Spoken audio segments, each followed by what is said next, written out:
Hi, Jay. I have a question about baptism. What are the what counts as? I mean, I know what baptism is, but what I'm getting at is, does it have to strictly be within the Orthodox Church to be counted as baptized? I mean, Yes, because only the Orthodox Church can give you the faith. You can't divorce the sacraments from the faith and the community that gives it to you. So it's the Roman Catholic position that thinks that atheists and Muslims can baptize you. We don't believe that. You have to be baptized in the Orthodox Church, and that's why nobody prior to the early medieval acceptance of the idea that pagans and atheists can baptize you, nobody ever taught that. Until Rome worked that out via the presuppositions of ex opere operato that Augustine had. So yes, you have to be baptized in the Orthodox Church with Orthodox catechesis. Now, does that mean that I'm therefore damning everyone outside the church? No, I don't know people's destiny outside the church. Paul says that it's not our job to judge those outside the church.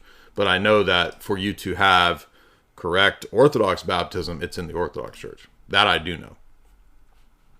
Okay, so, I mean, if someone was baptized, say, in some Lutheran or even an evangelical church, would that be null and void and not actually count as baptism?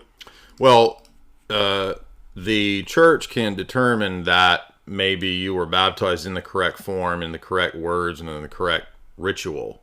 But the heresy, in our view, and ironically even Augustine believed this, even though he recognized the, quote, validity of the baptisms outside the church, the impediment to the reception of the grace is the heretical confession. So sometimes the Orthodox Church receives people from those groups via the rejection of the heresy. Sometimes the church determines that you need to be baptized because it didn't even count as a baptism. For example, some of the Novus Ordo Catholic churches baptize people in the name of the land, the sea, and the air. So that, by hopefully most Orthodox priests and bishops, would not even be considered a baptism at all. So that can be abused because there is a degree of economia there, and sometimes that's abused for the purposes of ecumenism. But the basic principle still stands that, yes, in order for the baptism to be an Orthodox baptism, it needs to be the Orthodox Church baptizing you. And if the church decides that you don't have to be baptized because the ritual is done correctly, then the impediment to the reception of the grace is removed by the rejection of the heresy. Okay.